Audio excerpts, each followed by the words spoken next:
तो आपके चैनल की तरफ से मैं आयोग से सिफारिश करूंगा, सिफारिश, क्योंकि आयोग है, वर्चस्व है, संवैधानिक पीठ है, एक सिफारिश ही हम लोग कर सकते हैं कि यदि आंसर शीट जारी कर देते हैं तो लड़कों के बीच में जो दुविधाएं हैं वो कभी नहीं आएगी। नहीं। ऑनलाइन क्लास के माध्यम से शिक्षा व्यवस्था उपलब्ध करवाया गया न्यूनतम चार्ज में। उस दिन से दायरा इतना बढ़ गया है, लोग घर में रहते हुए काम करते हुए आज यूट्यूब चैनल के, मेरे यूट्यूब चैनल के कमेंट बॉक्स में देखेंगे कि सर केवल ऑनलाइन क्लास से हमने रिजल्ट दे दिया, केवल ऑनलाइन क्लास से रिजल्ट दिया।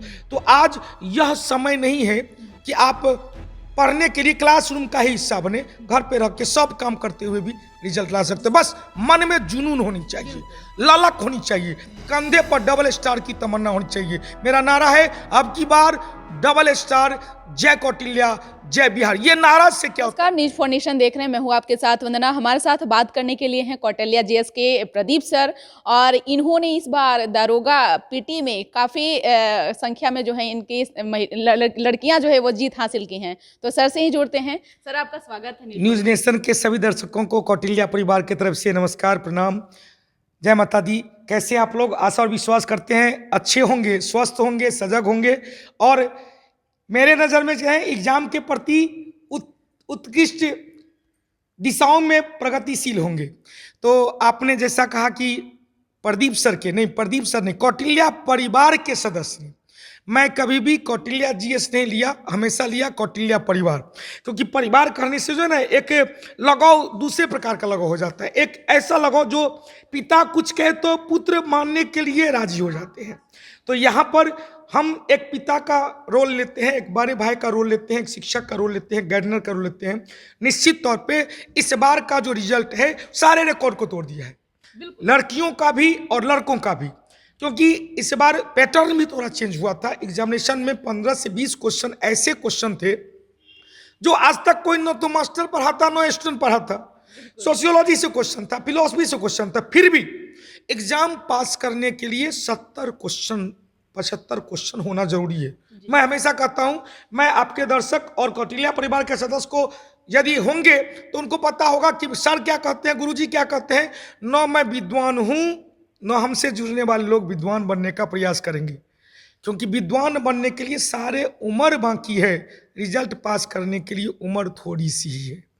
तो निश्चित तौर पे इस विकट परिस्थिति में चूंकि एग्जामिनेशन हुआ, उस समय जो लोगों का भाव आ रहा था, हमने सबको कहा, कटअप भी जो हमने कहा था, प्रिडिक्शन कहा कि प्रिडिक्शन किया जाता है, प्रिडिक्शन कोई जरूरी नहीं है कि सही हो जाता है, लेकिन एक पिछले वर्ष की भांति क्वेश्चन के स्वरूप की भांति को देखकर प्रिडिक्शन किया था। प्रिडिक्शन भी लगभग ओके रहा और कौटिल्या जी इसकी बाहर रह गई। और पूरे लोग सब जो रिजल्ट लेके आए हैं, आप मेरा यूट्यूब चैनल है कौटिल्या जीएस टीचिंग सेंटर, उस पर आप देखेंगे मेरा हो गया, मेरा हो गया। हाँ, उसमें कुछ लोगों का नहीं भी हुआ, दुख है मुझे भी, जो अच्छे लोग भी थे उसमें नहीं होने वाले, दुर्भाग्य है। कहीं ना कहीं टेक्निकल इशू होगा, नहीं तो कटअप से ज़्यादा मार्क उन्होंने पहले कहा 71 नंबर, 67 नंबर, 66 नंबर, फिर भी उनका फाइनल लिस्ट में नाम नहीं है। पता नहीं कैसे क्या हुआ ये। सर, एक मेरा सवाल है, जैसे हमेशा से ये आरोप रहा है कि आयोग पारदर्शिता जो है वो नहीं दिखाती है, आखिर क्यों?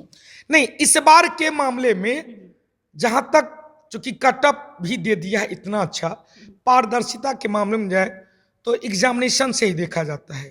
पिछले बार बहुत ज्यादा वायरल हुआ था, इस बार कहीं कुछ नहीं हुआ, कहीं भी कुछ नहीं हुआ।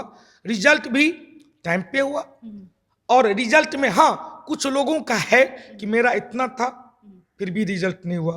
तो आपके चैनल की तरफ से मैं आयोग से सिफारिश करूंगा, सिफारिश, क्योंकि आयोग है, वर्चस्व है, संवैधानिक पीठ है, एक सिफारिश ही हम लोग कर सकते हैं कि यदि आंसर शीट जारी कर देते हैं तो लड़कों के बीच में जो दुविधाएं हैं वो कभी नहीं आएगी। जो दुविधाएं दूर हो जाएगी, लड़कों को भी भरोसा हो जाएगा कि नहीं, हम में डाउट था, हम में कठिनाई हुई थी, टेक्निकल इश्यू में हम फंसे थे, क्योंकि हम भी कभी एग्जाम थे, कभी सास भी पहले बहुत थी, मैं भी कभी एग्जाम देता था बीपीएससी यूपीएससी का।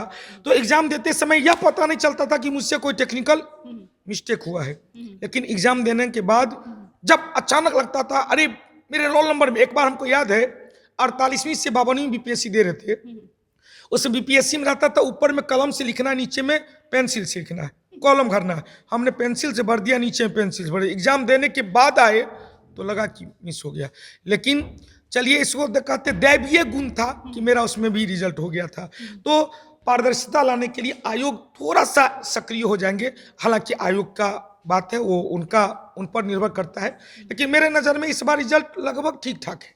प्रदीप सर, इस बार के पीटी का दारोगा पीटी को अगर देखा जाए तो आप उसके हीरो निकल गए, क्योंकि हीरो मेरे कौटिल्या परिवार के सदस्य निकले हैं, क्योंकि हमने उस अनुरूप तैयारी करवाए थे और हमसे ज्यादा वो लोग मेहनत किए थे।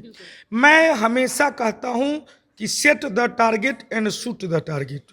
विद्वान बनने की आवश्यकता नहीं है, वो चीज पढ़ो, कम पढ़ो, बार बार पढ़ो। आपके यहाँ और जो भी लड़कियां हैं जो पीटी पास की हैं, प्री पास की हैं, वो कोई सभी जो हैं वो क्या उनके बैकग्राउंड जो रहा है, क्या वो सभी लोग बैकग्राउंड, हाँ बैकग्राउंड जाएंगे तो हम बिहारी हैं, एक भी ऐसे बिहारी नहीं है जिसका बैकग्राउंड ऊंचा है, सभी मध्यम निम्न मध्यम वर्ग के हैं और अपनी मेहनत के बदौलत। अपने क्लास में ऐसे ऐसे स्टूडेंट हैं जो शादीशुदा हैं, बाल बच्चेदार हैं, फिर भी अपने बच्ची के साथ रहकर तैयारी करते हैं। ऐसी महिला बटालियन से मुलाकात होगी आपको, अभी तो ऑफलाइन क्लास नहीं, ऑफलाइन क्लास को रहता तो आपको ऐसे कई स्टूडेंट मिल जाते।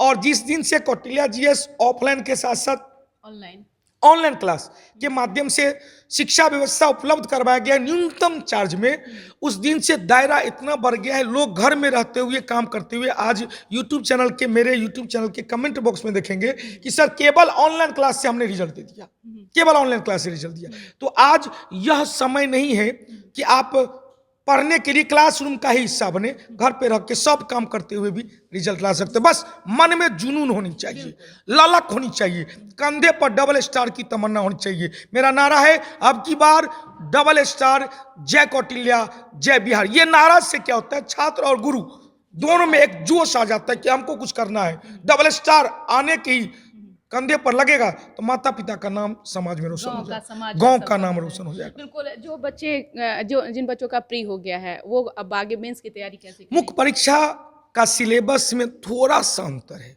पीटी में तो केवल जीके जीएस है, मुख्य परीक्षा में एक कंपलसरी पेपर हिंदी भी जोड़ा गया है, वो फर्स्ट पेपर है। यदि हिंदी पेपर में आप पास होते हैं तभी सेकंड पेपर का आपको चेकिंग होगा, 30% नंबर लाना जरूरी है। दूसरी बात, जो सेकंड पेपर है उसमें 75 क्वेश्चन में जीके जीएस है, 25 क्वेश्चन में मैथ और रीजनिंग है, जिसमें 15 क्वेश्चन रीजनिंग का, 10 क्वेश्चन मैथ का। इसमें थोड़ा सा सिलेबस को और थोड़ा चेंज किया गया है कि पीटी में करंट इवेंट की भी बात थी, वर्ल्ड ज्योग्राफी, इंडियन ज्योग्राफी और भी सारे सेगमेंट। मुख्य परीक्षा का सिलेबस थोड़ा सा छोटा किया है कि भाई वर्ल्ड ज्योग्राफी नहीं देखना है, इंडियन सिलेबस में स्पष्ट किया है कि इंडियन ज्योग्राफी, नागरिक शास्त्र, विज्ञान, भारतीय इतिहास, इतने चीज की। लेकिन मैं कहता हूं आपके चैनल के माध्यम से सभी बिहार दरोगा के मुख्य परीक्षार्थियों को कि बेटा जो ज्योग्राफी का, वर्ल्ड ज्योग्राफी का जो फिजिकल ज्योग्राफी वाला पोर्शन है वो भी देखना है।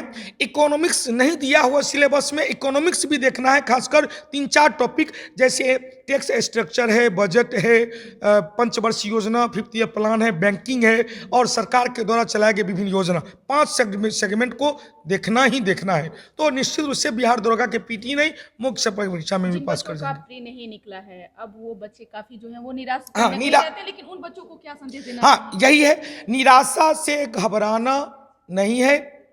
बार बार कहते हैं चींटी के तरह गिर गिर के अपने लक्ष्य के प्रति अग्रसर होते रहना है, तब तक अग्रसर होते रहना है जब तक अपने लक्ष्य को प्राप्त नहीं कर लेते हैं। और दूसरी बात, जिनका प्री नहीं हुआ है उनके पास बहुत अच्छा अपॉर्चुनिटी अभी भी है, निराश होने की बात नहीं, क्योंकि कई ऐसे स्टूडेंट हैं जिनका एनटीपीसी लेवल 1 क्लियर हुआ है, एनटीपीसी सेकेंड लेवल, उसके बाद बीपीएससी है, सीडीपीओ है, सबका डेट जारी कर दिया गया। बीपीएससी 30 अप्रैल को, सीडीपीओ 15 मई को और एनटीपीसी का भी डेट आ ही जाएगा बहुत जल्दी। तो हिम्मत नहीं हार यार, लड़के लेंगे डबल स्टार। बिल्कुल। एक मेरा सवाल रहा, जैसे बेरोजगारी एक मुद्दा ऐसा है जो कि सब लोग उसे रूबरू हैं, बेरोजगारी कम कैसे हो उसके लिए आपके पास क्या कुछ मैप है? बेरोजगारी कम कभी नहीं हो सकती है, आप बेरोजगार हैं, हम भी बेरोजगार हैं। बेरोजगारी का स्वरूप भारत में जो है संरचनात्मक बेरोजगारी है, स्ट्रक्चरल अनएम्प्लॉयमेंट है।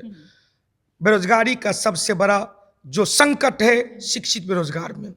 अब शिक्षित बेरोजगार केवल उसे ही नहीं कहते जिसके पास जॉब नहीं है, शिक्षित बेरोजगार उसे भी कहते हैं जो जॉब है और अपर जॉब लेने की लालसा रखता है। तो बेरोजगारी दूर करने का सबसे सरल उपाय है कि लोग पहले तो यह सोचे कि सरकारी नौकरी, चूंकि सरकारी नौकरी का बहुत ज़्यादा ट्रेंड है आज समाज में। यदि रेलवे में भी हो जाता है तो रेलवे ग्रुप डी में भी हो जाता है तो कहता नहीं है, कहता रेलवे में हो गया। अब रेलवे पूछने वाला यह भी नहीं पूछता है कि रेलवे में किस चीज में हुआ, बस रेलवे में। बैंक में यदि क्लर्क में भी हो जाता है तो बैंक में हो गया, हाँ बैंक में हो गया। अब समाज में उसका प्रतिष्ठा एक अलग हो जाता है। अब तिलक तो बिहार में बंद है, बिहार में बंद है, दहेज बंद है, छुप छुप के लेते हाँ दहेज बंद है, उपहार के रूप में अब लेते रहते हैं। तो खैर वो अलग मुद्दा है। मेरा अपना मानना है कि जब नौकरी हो जाए तो ये सब लेना नहीं है, अपने आप मिलेगा, लेना नहीं अपने आप मिलेगा। दूसरी बात कि जितने भी लोग बेरोजगारी के मुद्दे पर जाएं तो सतत प्रयास करना है। आप लायक हैं, आपको रोजगार मिलेगा, लायक बनने का प्रयास करेंगे। बहुत बहुत शुक्रिया सर अपना कीमती समय देने के लिए।